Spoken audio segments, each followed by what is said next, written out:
چاوەکەم مدیر بەلەدیە کەرکووکە کەی جەنابێت بە هیوام قەپات نەکەی بەس چاوەکەم مدیر بەلەدیە کەرکووکە کەی جەنابێت بە هیوام قەپات نەکەی بەس چاوەکەم مدیر بەلەدیە کەرکووکە کەی جەنابێت بە هیوام قەپات نەکەی بەس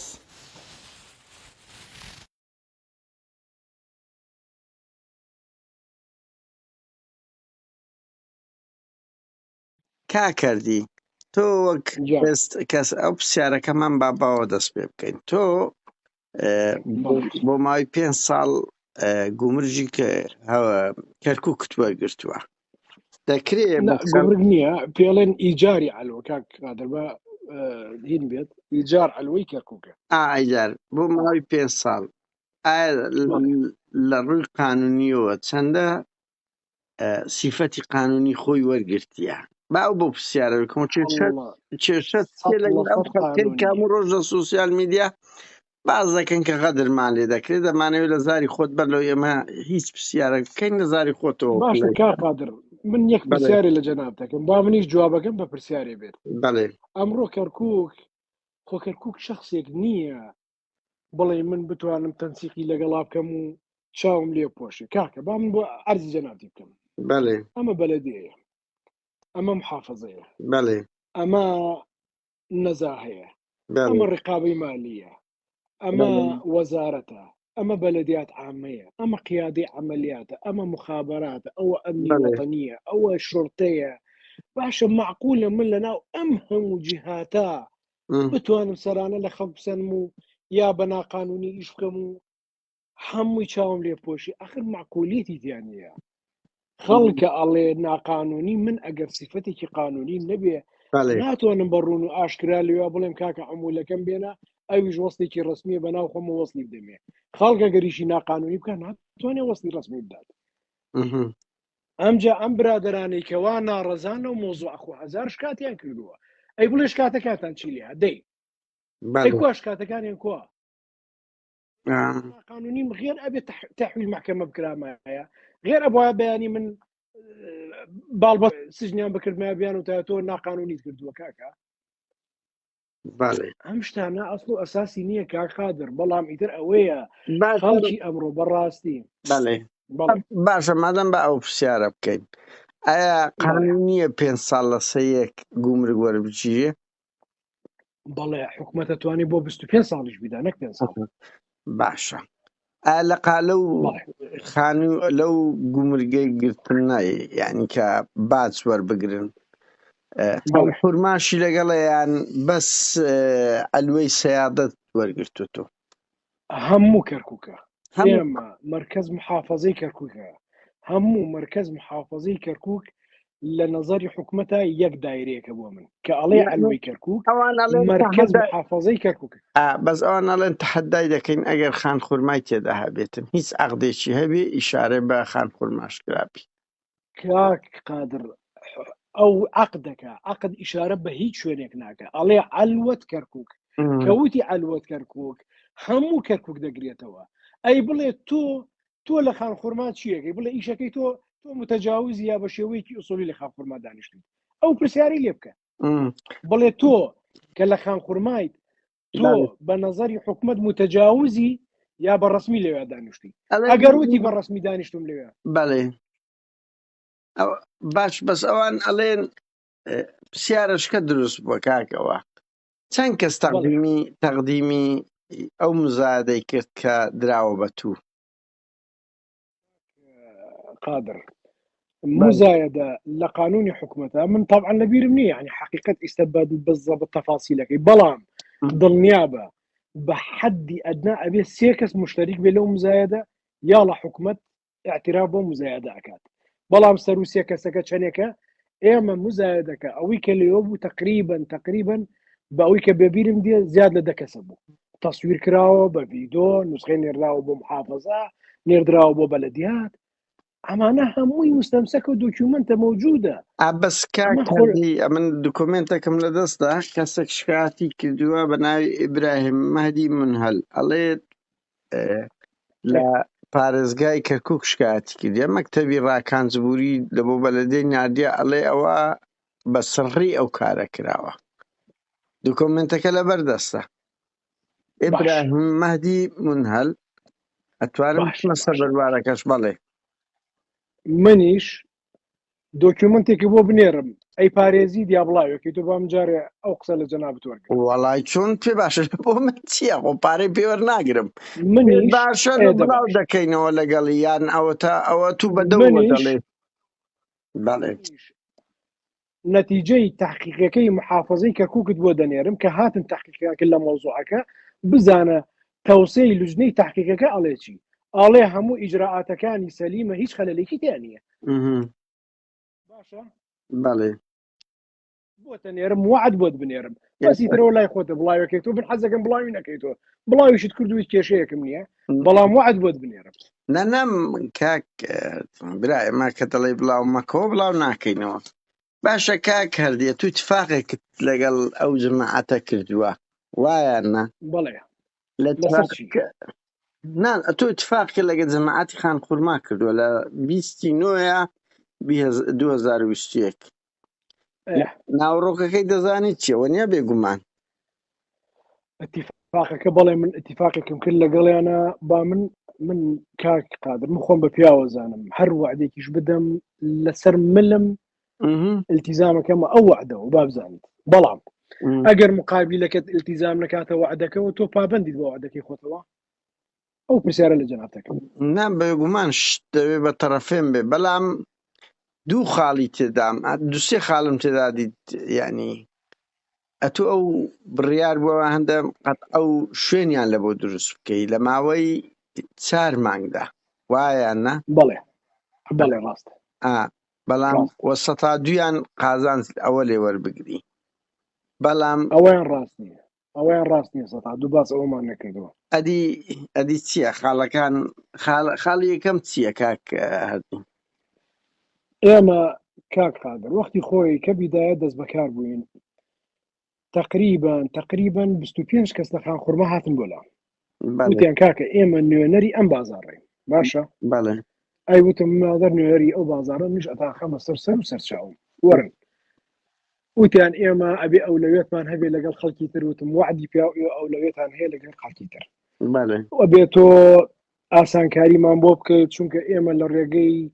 سەیتەرەکان و نازانم چی و زۆر ئەشکەنجەمانە دەنەوتم وعدی ئەوەی کەوا عیلاقات و توانا و دەسەڵاتم هەبێت هەموو یەخەمە گربەتان بۆی کەوا ئیش و کارەکانتان بۆ ئاسانکەم دەی کۆمەڵێ شتیان باس کرد منیش وتم بەسەر سەر و بەسەر چاو دوای هاتێن بڵێن چی باشە وتیان وەڵا ئێمە شەریکە بین لەگەڵتا باشە ئەخەوتم شەریکە بن لەگەڵ ما چیتانەوێن شەریکە بن لەگەڵ ما وەڵا ئێمە ئەبێ لە 150 حلوەکەمان دیتی وتم ئەخە من لە 150 حلوە ئەگەر بتان دەمێ من مەساریفێکی زۆرم کردووە تۆ قانونی شەراکەت ئەگەر تۆ بتێ بیتە شەریکەمە بێ ئەو مەساریفەیش هەڵیگری لەگەڵما وەڵا ئێمە پارە نادەین علاقەی مەساریفمانی و 150 ئێمەیە وتم ئەوە ئێمە مادام ئاوە بەو لەهجەی قسەکەن ئەوە من هیچ اتفاقێکم نەما لەگەڵتانە لەسەر ئەو نقطەیە اتفاقەکە هەڵۆشایەوە نقطەیەکی تریش کە اتفاقەکەمان هەڵۆشانەوە لەسەری 18 کەس چوو بوون شکاتیان کردبوو لە نەزاهە وتم باشە ئەگەر ئێوە نیەت پاکی و حوسن نیە ئەڵێن ئەتانێ ببنە شەریک لەگەڵما مقدم من بڕۆنجانش کاتەکانتان سەحب کە لە من بۆی بامنیش بەیانی بڵێم وەڵا ئەمانە پیاوەتی خۆیان نوان لەگەڵما ئەوە منیان کەمە شەریک یەک زەلامێکیان شکاتیان سەحب نەکرد کاک قادر دوای دێداوە شەراکەتیش لە منەکە من بچی منطقێک بەزە تو کردیە کاگەوە تو مەسەن لە ماوەی ئەو 4-5 مانگەی لەمان ژین و لۆ 3 دەکات لەمان ژیەک دەکات لەو ماوەی ئەو کێشانە دروست بوو یان ئەوە تا چکۆمە 1-2 مانگە دەبینین ئەو کێشەیە زۆر گەرم و گوڕە لە سوسیال میدیا نا قوربان من هەموو تەسویرەکانم لایە هی مزاهراتەکانیان وەکو قسە ناشیاوەکانیان چۆن پەلامار کەرەبانەکانمان دەدەن و دەیسووتێنن تو خوا ئەوە ئیشی ئینسانە تۆ پەلامار کەرەبان بدەیت و بیسووتێنیت و لە موظف بدەیت و ئەمانە کوربا بەخۆ من نهاتم عنتەریتان بەس من ئەگەر قانونم لە پشت نەبێ من ناتوانم بێم بڵێم عمو لەمام دەنێ بەڵام ئیتر ئەو هەر ئەوان وەڵا ئێمە ئەمە 12 کوتم کاکە 12 ساڵە ئەوە ڕۆی ئەمڕۆ عەلوە هەیە لە کەرکووکە ئەمڕۆ نیزامی جیبایە هەیە ئەبێت تۆ ئیلتیزامی پێوە بکەیت ئەمە هی حکومەتە تۆ لەگەڵ حکومەتە شەڕت پێ ناکرێ من مستەجرم من تەین لەو جملانە کا کردێگە قانون بکە زەرەقەت نایە بەڵام یەک پرسیار هەیە لێرە تو بەڕاست بە 500 ملیۆن دراوە بە تۆ ئایا کەسیت کە زیاتر کەمتری داوە هەر درابێت بە تۆ نانە خەڵکاتبوون زیادیان کرد بەڵام زیادەکەیان ئەوە نەبوو تا ڕادەیەک ڕۆیشتن و دوایی وەستان و من آخر کەس بووم بۆ من ئیحالە بۆ سەر من ئەی ئەڵێنەوە وای من پرسیاری خەڵکە ئەڵێن فەریدونی مدیر بەلەدێ گوتی کاکە لە دەستە من نییە ئەبێ بدرێتە شێخەردی لە سەروی منەوە پێکرایە بەخوای ئەسڵ و ئەساسی نییە بڵێ بۆ بەڵێ چونکە کاک قادر من هەندێک پرسیار ئەو مشکلەکە زانی چیە جەنابەت تۆزێک دووری لە جەوی دەوائر و کیلۆمەتر دوورم چ تۆزێک دوور وەکو بزانی سیاقاتی ئیشکردنیان کاکە کە تۆ ئەڵەی بەلەدەی کەرکووک کاک فەریدون مدیرە ڕاستە بەڵام لەناو ئەو دایرە تقریبا 2-3 مۆزەف هەیە هەمووی ئەقسامە باشە من توانی مۆزەفێکم کۆنترۆل کرد دوم کۆنترۆل کرد دەم کۆنترۆل کرد 20م کۆنترۆل کرد ئەی باشە ئەم هەموو قسمە ئەم هەموو مۆزەفە ئەوە واریدەی ئەوە ئەملاکە ئەوە قانونیە ئەوە حساباتە یعنی چۆن ئەمە ئەتوانی تۆ بە سڕی ئاوە کۆنترۆڵی بکەیت ئەمە لە جەریدە نەشرکراوە ئەمە یعنی شتەکەم منطقێتی هەیە کاک فەریدون ببوورە کاک هەردی باوا بڵێم یا شێخ مەشهوری یا شێخ ئەتوو لە جەریدە نەشرکرایە کە ئەوە دەدرێتە مزایەدە بەڵێ قوربان ئەتوانی خێ جەریدەکەیشت بۆ نێرم ناوی لە چ جەریدەیەک بە زەحمەت نییە جەریدەی ئەشەرق وا بزانم ئەگە غەڵەت نەبم با ئەوە دوای نەبێتە نقطەی سلبی لەسەرم وا بزانم جەریدەی ئەشەرقە بەڵام من دوایی 100% بۆ تەکی دەکەم و ڕسمە جەریدەکەیشت بۆ بەڵێ باشە ئەی ئەلەن شێخ دەڵێن محەممەد خەماس فایلی تەقدیم کردیە کە گوتیتی ئەمنیش دەمەوێت ئەوە بم کەچ فایلەکەویان هەبزر کردیە ئەسڵ و ئەساسی نییە بەسەری برایەتیمان بەسەری برایەتیمان ئەسڵ و ئەساسی نییە باشە کا کردی یەک دوو پرسیاری کە لێ بکەین باشە ئێوە گومرگن مەسەرەن دەکرێت لە خەڵک بدەن جەماعەتی گومرگ نەوەڵڵا ئەو ڕەوشتێکی ناشرینە ڕەوشتێکی قێزەوەنە من زدیم بە هەموو شێوەیەک بەڵام کاک قادر من پرسیارێک لە تۆکەم ئێمە کادرێکی زۆرمان هەیە تقریبا ئەچێتە 100 کەس کەوا ئیشەکە لامان ئەم 100 کەسە تۆ لە بازاڕە ئەبەدەن چەکدار نیە ئەبەدەن کا کردی با ئەو پرسیارەکە من 2 سیارەم دیت بێ ڕقم بوون چۆن دەتوان بێ ڕقم ناوکەرکوو بسوڕێنەوە ئەو سیارانە هی ئێمە نین ئەو سیارانە ئەوە فەیکە ئەوە هی ئێمە نییە ڤیددیۆکان لە ڤیددیۆکە دیارە پارە چن لە یەکێک کاسبکارەکان وەرەگرن بێ ڕقەمیشە کاک قادر من تەسویرەکەیان بۆ ناردم تەسویرێکە 2 سیارەیە وایە لە شوێنێکی دوورەوە گیراوە کابرا لە ناو سیارەکان وەستاوە هەر نازانی چی ئەڵێ لەگەڵ کابرا ئەوە عیلاقی ئەمەی نییە من بەیانی کابراەتە ڕۆی کێشەیەکی بوو شخصی یەکێ چوەسەری بۆ ساخ بکرێتەوە سەر منە ئێمە ئەو شخصانی کە عیدە من دەرەچن مەفرەزەی شورتیان لەگەڵایە شورتەکان لەکوێ دیار نییە لە تەسویرەکە سیاری ئێمە نییە بە هیچ شێوەیەک ئەی باشە کاگەوە گەنجێک لێتان داوە ناوی دیلانە لە بەرەوەی هەوڵی داوە خۆپشاندام بکە ینی کەی ئیشی ئێوەیە بەنمونە بەخوا ئەسڵ ئەساسی نییە باڵشکاتمان بۆ لێ ناکە من نازام بڕۆژکاتمان لێکە ئەی لە باوکی جاسمیشتان نەداوە بوویتە کێشە و نەفرێکی ئەوەی بریندار کردیە بۆ خۆی پۆلیس بۆ دوای ئەوە ینی لە باوکیشتاندای کوڕەکە ئەجا ئەوە تەعادا لە ئێمە کراوە بۆ خەڵک هێشتا ئەو هاتووە تەعادای لە ئێمە کردو ئەو هاتووە تەقەی لە کاتێکمان کردو قاچی تیشکانەوە یعنی ئێمە تاوانبارین هێشتا لەوتە لە باوکی ویتاندای بۆ ئەوە کتۆڵەیەک بە هیچ شێوە گوێنە برات بگرە کا قادر ئەوە باوکی کوڕەکە خۆی پۆلیسە وایە باوکی بەقاڵە بەڵێ باوکی بەقاڵە ڕۆیشتووە عمولەی نەداوە ئەم کاتبەی ئێمەش دوای کەوتووە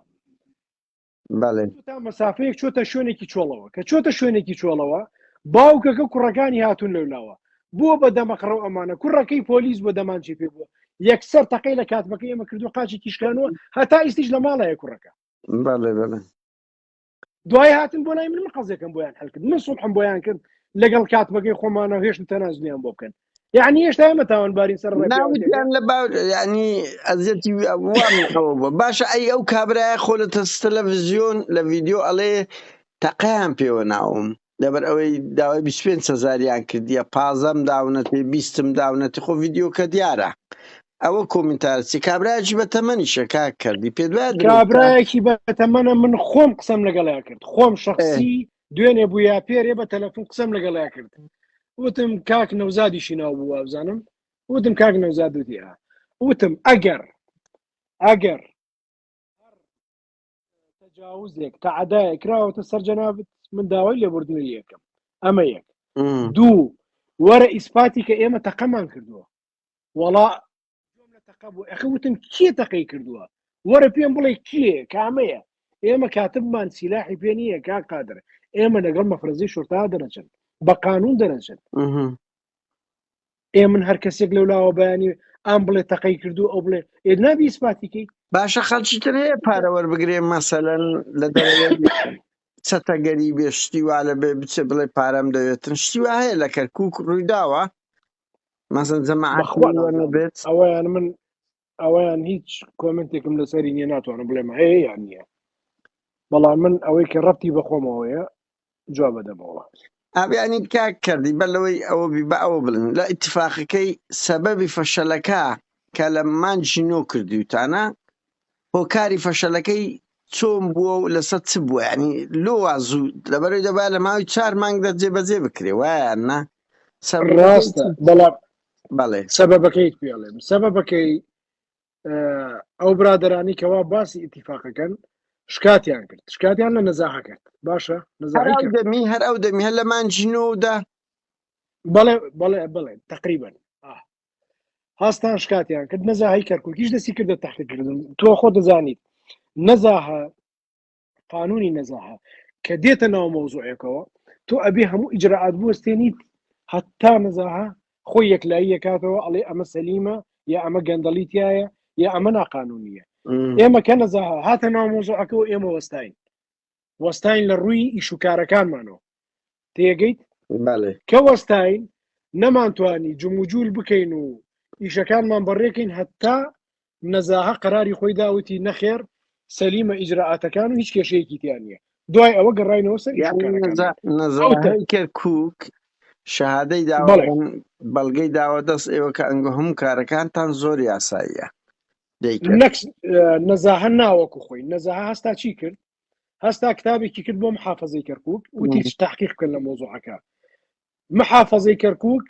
ئەوە بوو تحقیقی کرد لە مەوزوعەکە وتی ئیجراعاتەکەی سەلیمە بەوە وازنەیە نەزاهی کەرکووک هەستا ئەمجا کتابێکی کرد بۆ وەزاری بەلەدیات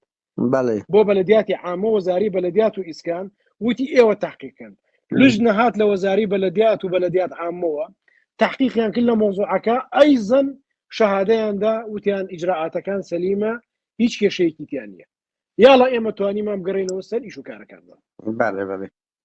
باشە من دوایین پرسیار ئەگەر خەڵە نەبم ئەڵێن مەزە ئێوە پارە لە کورد و سونەکان وەردەگرن کە زۆر بەن لە کەرکووک کە دێن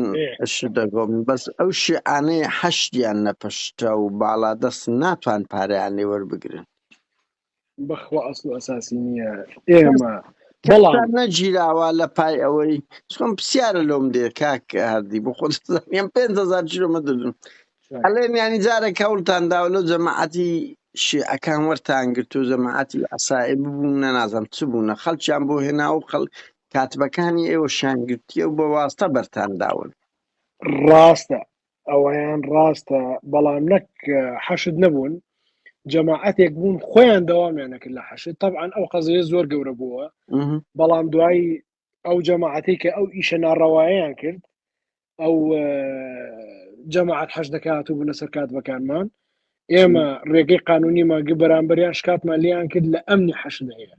دایرەیەکی پێڵەن ئەمنی حەشد بانیان کردن هەنێکیان سجن کردن باکەکەی تریان هاتن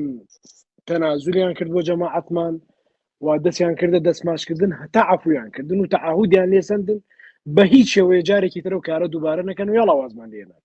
ڕاستە ئەو مۆزوع ڕاستە بەڵام ئێمە ئیجراعاتی قانونیمان کرد لەگەڵیانە و توانیمان بەسەریشیان نەزاڵ بوو بەهەرحاڵ کاکەردی من هەر ئەوەندە بوو ئەوان تەکید لەوە دەکەن دەبێن خان خورما لەگەڵ حەق ئەوە نییە گومرگ وەربچێتن تۆش دەڵێ شتەکانت قانونیە و ئیتر ئەوە بە من ئەوەی پێم دەکرێت پرسیاری وان بوو ڕوبەڕوو لەگەڵ تۆ باسکەم ئەگەر کۆمنتارێکی خۆت مایە کاکەردی من پرسیارم خلاص بوو قوربان من یەک داوا و ڕجام هەیە ئەلەم منبەرەی جەنابتۆ کە لەگەڵ جەنابتە ئێستا قسە ئەەکەم و ئەمە بڵاوە بێتەوە تاکید و ئەمانە ئێمە هیچ تەجاوزێکمان نەکردووە هیچ منافەسەیەکی شخصی لەگەڵ هیچ کەسێکان نیمانە تەنها ئێمە مستەئجرێکین لەلایەن شارەوانی کەرکووکەوە بە گوێرەی قانون بە پاڵبەستن بە قانون هاتوین داوای عمولی خۆمانمان کردووە کە زۆر لە حەقی کەمتری خۆشمان داوامان کردووە بالمقابلیش ئێمە وعدە دەینە ئەو خەڵکە کەوا بازاڕێکی نمونەیی لەسەر ئاستی عێراق بۆیان دروستکەین بۆی لەو میحنەتە نەجاتیان دەین تۆ خانخورمات نەبینیوە کاقادر خانخورما ئەسڵەن هەر بازار نییە شوێنێکی سەکەنیە ئەو خەڵکی کە لەوێ لەو بازارە داد و بێدادیانە بەدەست ئەو بازارەوە بۆیە ئێمە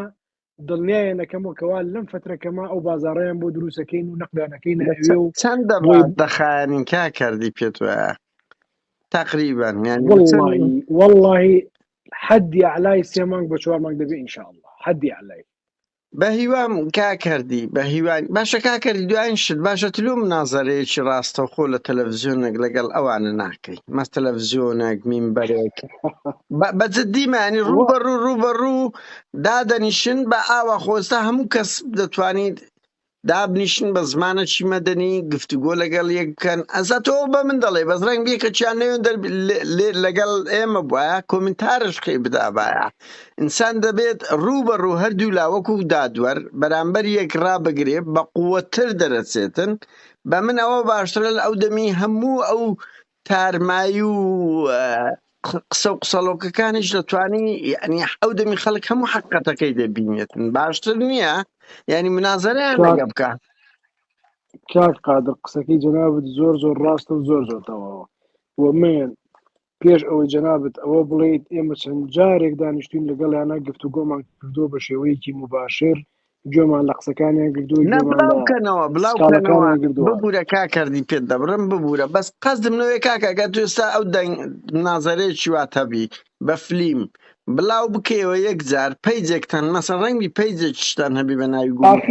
200-300 کەسە من لەگەڵ چیە دانیشم داوای کە 5 کەس بێن لەگەڵ یاندا تەزیرکەن ئێوە 13 کەسیان نردبوو لە بۆ قسەیان لەگەڵت کردیە 13 کەس کە هاتن بۆ لای من دوایی 50 کەس هاتن وتیان ئێمە نوێنەری ئەوانەمان پێ قوبوڵ نییە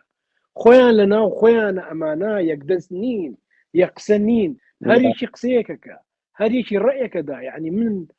گەشتمە ئاستێ لەگەڵیانە وتم تەواوی دانانیشم لەگەڵتانە ئێوە لە ناو خۆتانە یەک نین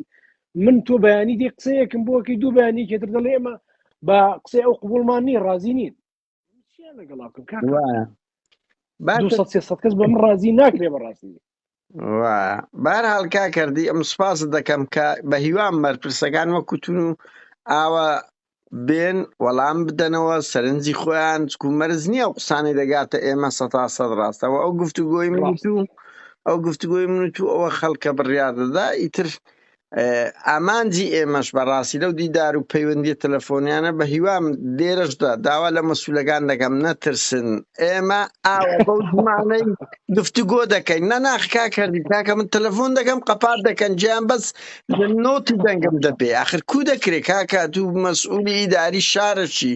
خەڵک ئازاری بەدەست یعنی ئەوە تو هاتی سەهم ڕێیەکانی خۆت داوە و لە خۆت ناترسی من هەر دەگەما و قەناعەتەی کاکردی بە ڕاشکاوی لێرە بە هەموو مەسوولەکانی بەنمونە کەرکووک بڵێم ئەگەر ئەی بۆ ئاریان نەبێ پەرێزیان پیس نەبێ بۆ دەترسن یعنی خۆمە والله فعلا وایە ینی خۆ دەبینی فعلا هیچ وایە کەسێک زمانەشی ناشی قسە بە ئێمە دەگوترێ ئەمن یعنی بە نەرمتر جواب بدەمەوە کە قسەی خراپ و پیس بە هەموو کەس والله دەگوترێ بەس ئەمن لەگەڵ ئەوەش ئامانجم ئەوەیە ببینە فاعل الخێر هەک کورد گوتنی لە مەعبەینی ئەو خەڵکە کێشەکان بی بۆیە دەستخۆشی لێ دەکەم کاکردی کە من لە سرکەی یەکەم خۆشەویستی سەیەندیم پێکردی وتت ئامادەم هەر پرسیارێکیش بێترا لەو کاتە زۆر سپاس دەکەم کاکردی خۆشەویستی تۆ حیوارکردن لەگەڵ جەنابتا زۆر خۆش بوو ئینسانێکی موسەقفی ئینسانێکی تێگەیشتوت بەڕاستی سپاس و ئەو دەکەم خەڵکەی کاکردی غەڵەت وەڵای هەر کامە لەو غەڵەت تێگەیشتووە لە جەنابت غەڵەت تێگەیشتون لە جەنابت کەوا عەلە ساس قادر نادر هێرشەکە و قسەی ناشێوا و هیچ قسەی ناشێوام لە جەنابت نەبینی بالعکس شتەکانت زۆر زۆر منطقین پرسیارەکانت من خۆشحاڵی دەکەوە شەروا بوومە کاکردی مەخۆ ڤیدیۆکان مایە بەس وەکو گوتم ئەتو لە خۆت نەترسای بەس ئەوان لە خۆ دەترسن کێشەکار بە هیوام نەترسن ئارە والله دنیاک ڕێز کاکردی بەڵێ تۆش جەنابت ئاوا فترە نەفترەیە مەسیجێکیان بۆ بنێرە مەسیجی ئاوا دڵتەمین بڵێ کاکەم مەترسن بەخۆربان مەترسن جواب دەن بەشم غیرەت بیان جواب دەنەوە کاکردیوان هەیە شەڕی ئەو داعشە دڕێی کردیە بەرکەچی ئەمە تەلەفۆن لۆ دەکەین قەپات دەکات مێدەلاندە ینی باشە بە جددیمە ئەوە هەموو دەلالە لەوەی دەکاتن کە ئینسان ئەگە پەرێزی پاک بێت کە ڕێز لە خۆی بگری لە چاردەوروبەری بگری ناترسێ بە جددی یان کە خراپ بوو ئەگەر ئەتوو چەند لە شەڕش قارەمان بی بەڵام ئاوا سومعەی کەسێتی ئەوە دەبێتن بارحەڵدا نەبێتە ئەوە مەسەلەکەی ئێمە شەر ئەوەیە پرسیار و هەموو پرسیارێک دەکەن ڕەنگبی لە میدیاکانی کوردی ئەو نوع پرسیارانە نەکرێتن کاکردی با کاتی توش نەگرم برا زۆر سپاس دووبارە زۆر خۆشحاڵ بووم چاوی منی زۆر سپاس هیوادارم